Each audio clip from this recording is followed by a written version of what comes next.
I'm Robert. You probably know who I am because of an interview or whatever. But I want to try to introduce you to some types of ways to be indoctrinated to how to wait on customers, some sanitary things, how to keep it clean, the proper way to do chores and things like that. So I hope this video will help show you the way. And you can always look at it again in case you need a refresher. I thank you for your cooperation.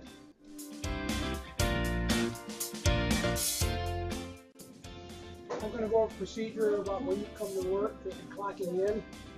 You'll be taught a little better about this, but my point is, when you come to work, I think it's fine that you clock in and hang your coat up. But if you're going to visit with the friends who are here and talk, do that before you clock in. But once you're done with that, you can clock in and then go hang the coat up and prepare yourself for work. When you first come to work and prepare to go to the deli counter, it's important you to wear a hat or you got to wear a hairnet. New rules going on, they're being very strict about it. So we got a nice mirror right here so you can put the hairnet on. Or if you have a hat on, you're okay too. Once you put the hairnet on, wash your hands. Right over here and wash. Now, when you turn on faucets, this is whether it's in the bathroom or at the deli counter, try not to touch as many surfaces as you can, that way you don't cross-contaminate any germs. Turn the water on without touching with your fingers. With your soap, pump it with the bottom of your hand.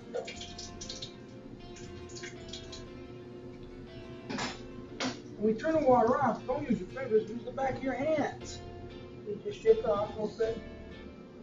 One towel is sufficient.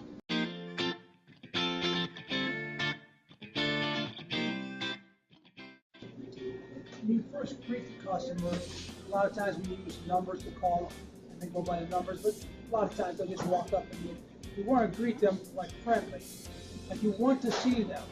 You say, "Hi, can I help you?" Or "Are you next? What number do you have?" Or you call the number 65, whatever, and they come up to you. And the first thing you do is ask them, "How can I help you?" Or "What would you like today?" And one thing you want to remember, you want to treat that customer like it's a relative of yours, like your grandmother, because you don't want to get them upset with how you act. If you're not feeling good today, they don't care about that. You need to be nice to them no matter how you feel. If you're not able to do that, you have to get a different job. Because that customer is the reason DeVitis is here, and why we're able to hire you folks to work. So once you ask them, "How can I help you?" and they tell you what product they want, but then you go through all the slicing procedures that we're going to talk about in the future. How they want it sliced, is it the right thickness, what flavor, describe the differences, and go from there. All right, well, I'm going to try to give an example of how to serve the customer in a proper manner. First thing you say, "Can I help you?" Yes. What's your number? I'm number 4. Number 4. What's the board? You tap it with the back of your hand, not the fingers. Okay. Now, what would you like? The single serving of the Greek olives, please.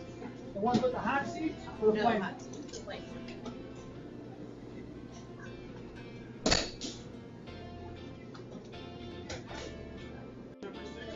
And what else would you like?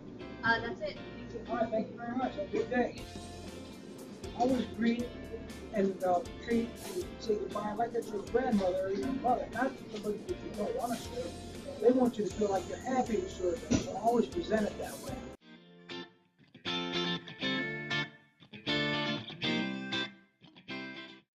We're going to slice the mortadella now. It's an Italian-style bologna. We wear gloves when we're serving the public. It's not required by law because you're supposed to wash your hands quite a bit before, but it's aesthetically nice for the customer to see it. So that's why we usually put it out in front of the deli counter.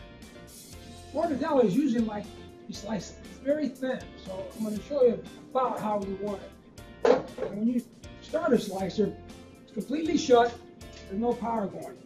So it takes two things to get it started. You push the on button, then you open your dial. There's not a certain number that you need. You can start slicing and then you see how it looks, and you must ask the customer. That's too thick. I'll use that in a sandwich somewhere else. But that's not what customer wants. And that's what you'll have to do when you start to learn that too. You thin it down a little bit. That might be a little too thin. You turn your dial up. this is about what customers like this. Now, mortadella you can stack up. Some items you need to separate, and I'll tell you each item which needs to be separated and how to do it. So you flip this over, catch it in your hand, just pile it up like this. One slice at a time is enough for this mortadella because it can get all gobbed up. And you got a little check scale here. Someone wants a half a pound, and you've got it right at 8 ounces. Pound, you go to 16, etc. When you're through slicing an item, it's very important to be 2 steps before you do anything else. You turn it off, and you close that dial back down to 0. That way, when you take this product off the slicer, there's less risk of accidentally hitting that blade. Because that's when most accidents occur, when that blade is open unattended. Now I can take this off without any fear of running into a blade. This is capicola. It's a ham product. It's got a little hot pepper on the outside. There's usually a little marbling of fat in there, which is normal. Put it on the blade. Drop the handle down. And now you open up the power, which is the flame button, not the red one. That's the off button. You open it up.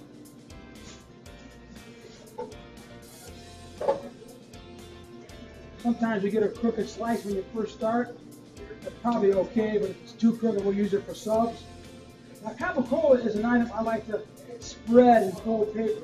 Because of that fat, it can coagulate and stick together. So I do about 4 slices, flip a paper. I always ask the customer, is that the right thickness for you? We let them make the decision. We don't make it for them. It's a little more time consuming, but the customer will appreciate when they get home that they're able to get this apart easily. And we don't want to make them mad because that's what pays our bills here. Got to keep the customer satisfied. Now I'm done with that product. I turn the power off, close the blade. Now I remove my capicola from the carriage. I'm going to cut some salami now. This is the Genoa salami. It's the most popular one. Most salamis you're able to cut and stack up. Very infrequently you have to spread it. So I'm just going to show you how to cut some salami. 74. Here's good.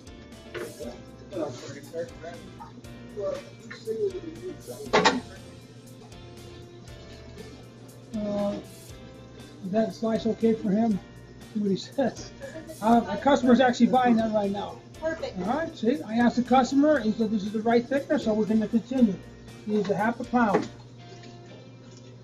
Now, sometimes I hold salami up here like this without the clamp because it's a little wobbly. So I hold on to it up here with my fingers. You always keep your thumb out here so that you can't slide down into the blade or any other mechanism. I just need a half a pound, so just pile right on top of itself, that's fine. That's 6 ounces. We're there now. Once again, off, close the dial.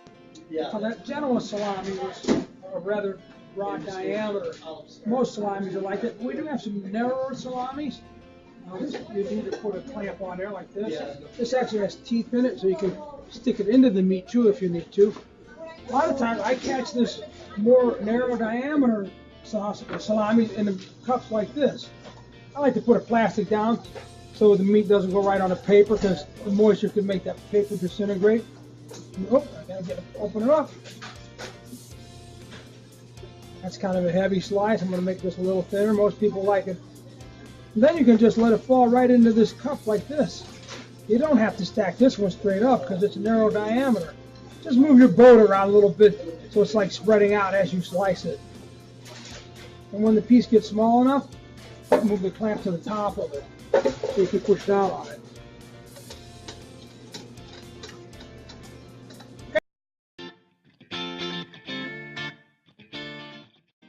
All right, we're going to show you how to slice the imported prosciutto. We have 2 prosciuttos. One is domestic, so less expensive, so definitely you need to know the difference between the two. But this one is the Italian prosciutto. I'm going to show you this because it's a little more difficult to slice and wrap. All right, so the clamp goes down, power on, and then you open your blade to your desired thickness. Now most people are going to want this quite thin. I'm going to probably lose a few slices, but I'll use them in the other packages or something. But only when you get a slice. Now that's a good thickness. You show the customer this is medium thin. And they'll probably want you to go a little thinner on this. So I'm going to go just a little thinner. But show them the thicker one first. If they say that's good, then you don't have to go any thinner, and it's easier for you. So I'm going to go a little thinner. This is probably a little more close to what they like. Now, this definitely has to be layered, because this will be a big sticky mess if you don't. You just put about 4 slices on that sheet of saran. And you get another sheet.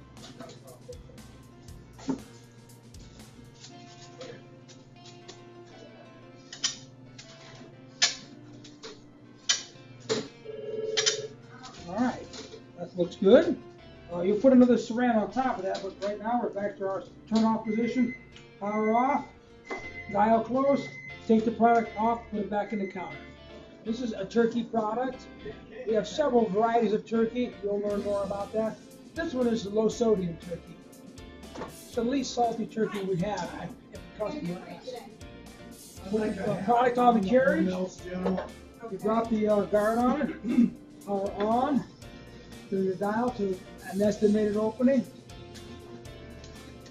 Do a slice and you ask your customer, is that thick enough or thin enough? You can go either way. I might make this a little heavier because it's breaking a little bit. Turkey can be piled straight up.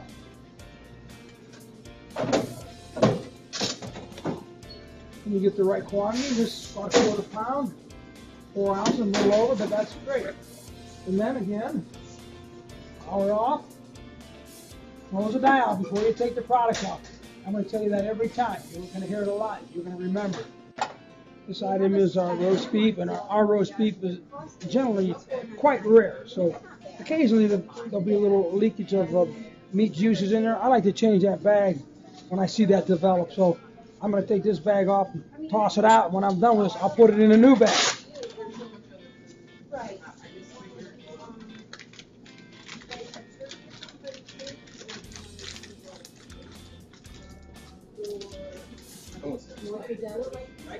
I like to use my knuckles to turn on things if I can, especially if I've gotten myself a little bit juicy for some product. And wipe it here, but you gotta change your apron often if it gets dirty. Straight down on. Now open the dial. Now beef is a little breaky, so you gotta keep it a little bit medium. You can't get it too thin. It'll break up a little bit. So that's about as thin as I would cut it, unless a customer doesn't mind it to fall apart. Then you can do it that way. But you ask them, you say, is this good enough? Or you want it a little thinner? You tell them it'll break though if it goes thinner.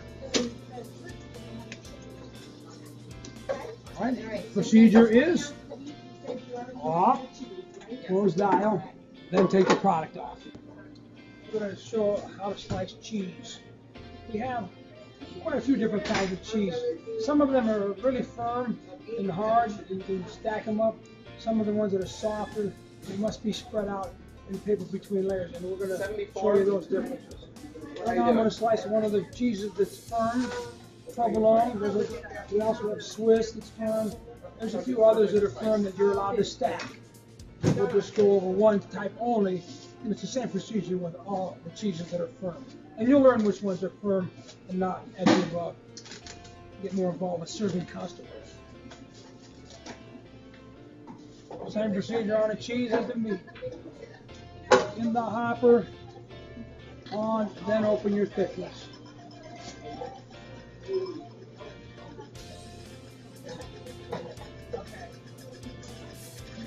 You may have an odd slice. It comes out first. We save this for sandwiches, so I'll leave that on the side. You just catch it in your hand like this. You'll learn how to catch it really easy. This stuff can stack straight up. Just like that. Now, some cheeses are a little softer than others, and you have to slice them and stack them a little bit differently. I'll give you an example. Hot pepper cheese is usually one of the most sticky and soft cheeses. What I like to do is tell the customer the first thing is it may have to be sliced a little bit on the medium side. Because if it gets too thin, it's just not going to be able to be worked. Well, I get a sheet of paper down, and I'll cut a sample slice to show the customer, and I ask them, is this cut how you like it? And if they say they want it thinner, I'll try a little bit, but that's about as thin as I like to cut these soft cheeses. Then I position them in like a staggered pattern, about 3 or 4 slices on a sheet. Then you turn the sheet, and then you can do 4 more slices. And then you get a new sheet, and that's going to happen with a lot of cheese, like baby Swiss, mozzarella sometimes is soft. Any cheese that's too soft to stack, and you'll be able to tell when you start slicing them how it feels. And then you stop when you're done. You cover your last page, turn her off. Of course, the same mechanism, you know, turn off the dial, turn it off, and then you put your cheese back.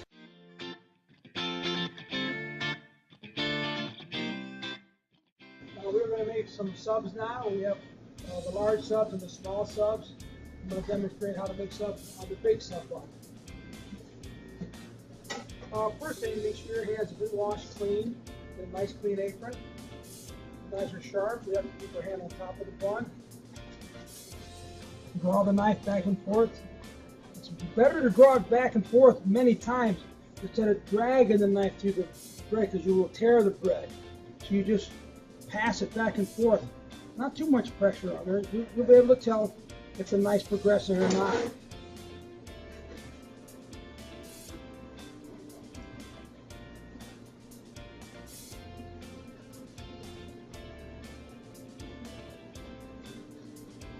I'll just cut 4 now so we can show for demonstration. When you put this knife in the slot, make sure the teeth are pointing down to the right, because sometimes hands go this way and you can get cut. So always store the knife downward, teeth to the right.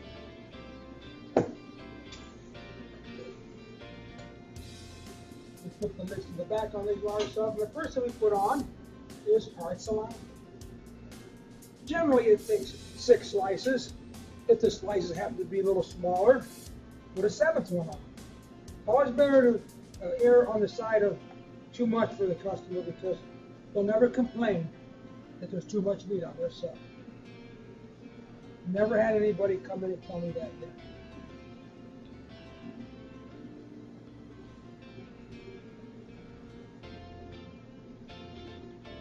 Now salami is the right diameter where it fits right on this bun without folding it. And we'll see on the next item, the ham roll. It's a little wider. We have to fold it to fit the bun. So the ham roll is right here, right back.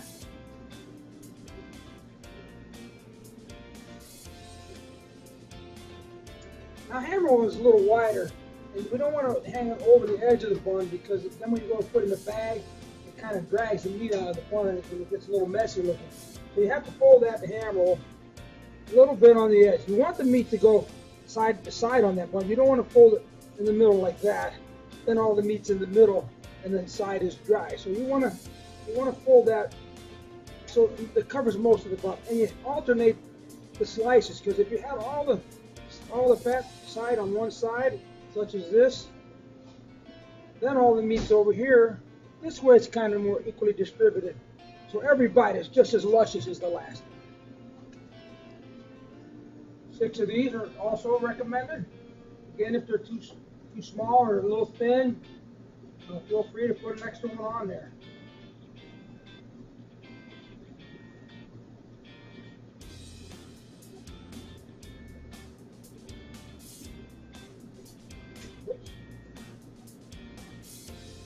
Done. Take a little getting used to folding this so that little tip stays down, but you'll get it. It's all a matter of repetition.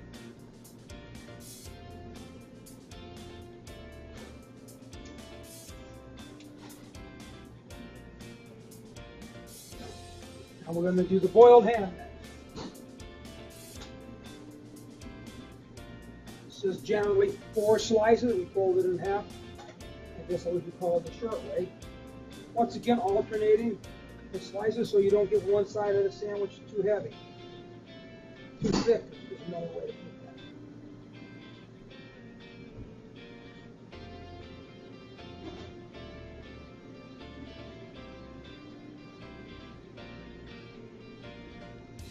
As I said, you pull this ham so it kind of gets from edge to edge. If the bun's a little skinnier, you got to hold a little tighter, but generally you got to keep it open a little bit so it goes side to side.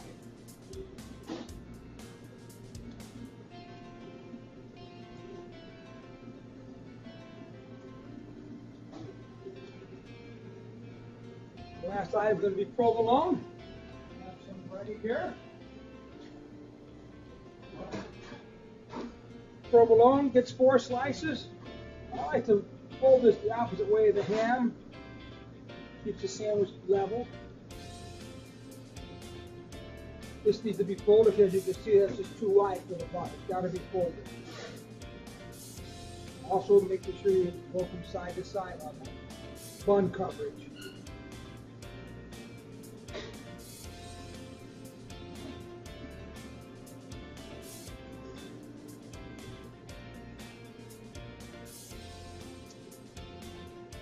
Now, provolone for this sandwich is cut a little bit thinner than our small subs, but you'll get that lesson later on when I'm talking about slicing items. And we just put the lids back on. There's 4 items on there. Salami, ham roll, boiled ham, and the provolone cheese. And the bun top. Now we bag it. Look at that. Now these can be bagged a couple ways. It doesn't really matter to me. It's what you feel comfortable with. I like to put the bag on the end and push it up against the back wall. And then drop it in. You got to turn it around because you have to twist by this side.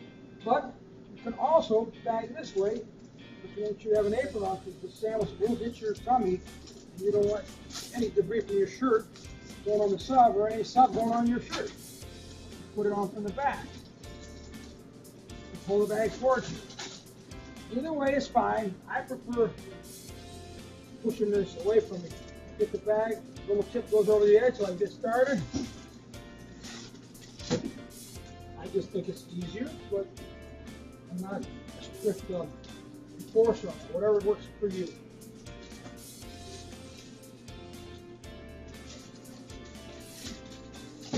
We have our closing devices here. You must twist just a little bit close to the bun top here because you don't want too much bag. And the stuff will shift around and it could come apart. So you kind of twist it close to the end of the bun. You gotta have hands on each side of this when you drop it through this closing device. It puts a nice paper on it for separation.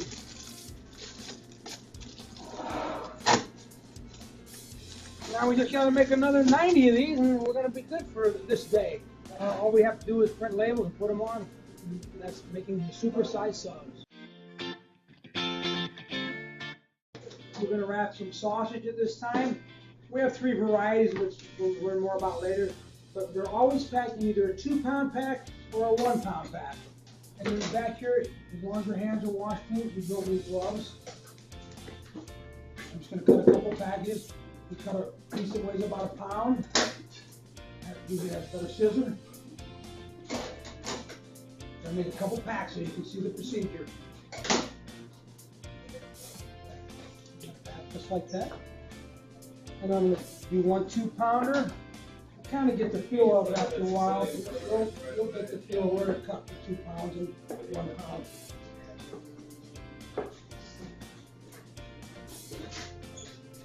It's usually best to get all of these packed up because when your hands get a little moist from that sausage, it tends to be hard to use this saran wrap. I'm going to wash up and I'll show you how to do that. I've washed and dried my hands. It's easier to use this saran wrap with your hands with me. That's why we like to fill up all the packages before we wrap. Now, you want to get enough saran so that it can wrap all the way around. But of course, you can't wrap it to the bottom until you pick it up. And you tuck that all the way forward so it's all the way in the front of the package. Then when you pull, you make sure it's long enough to go to the back of the package. That way the bottom is completely sealed with plastic. It has to be completely closed. And you pull down these ends. You have to tug it a little bit to get that top to look nice and tight. It makes the package look better. Press on a little bit so it seals. We'll do just 2 more so you get an idea. You don't really get good at that until you do it quite a few times, so, but you need to see the proper way. Enough to go all the way around the other side, and then pull it so it's completely covered on the bottom. I'll show you again. We've got a complete seal off the bottom. Pull down your edges, pull it tight so you get that nice tight package. Oops. You give it a final seal here. I'm going to do a 2-pound pack. One of those is a little bit harder because it's a bigger package. But it's the same procedure, just good enough to make sure you go all the way around.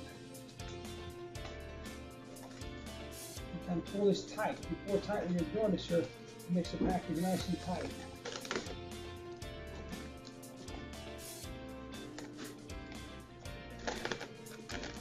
So you want to have to make sure that that styrofoam is covered in there too, because you don't want any open areas so air can get in there. There you have it. I hope this recording will show you some of the basic needs. It's not everything you need to know. You'll get much more hands-on experience and advice from me or the other managers here. The most important thing you have to do is, if you have any questions, refer back to this disc or just ask somebody, a fellow worker who's been here a long time, or manager. It's always important, if you make a mistake, don't try to fix it yourself. Get help so you don't make a second mistake. I appreciate you watching this. As again I said, if you have any questions, feel free to ask any of us. Thank you.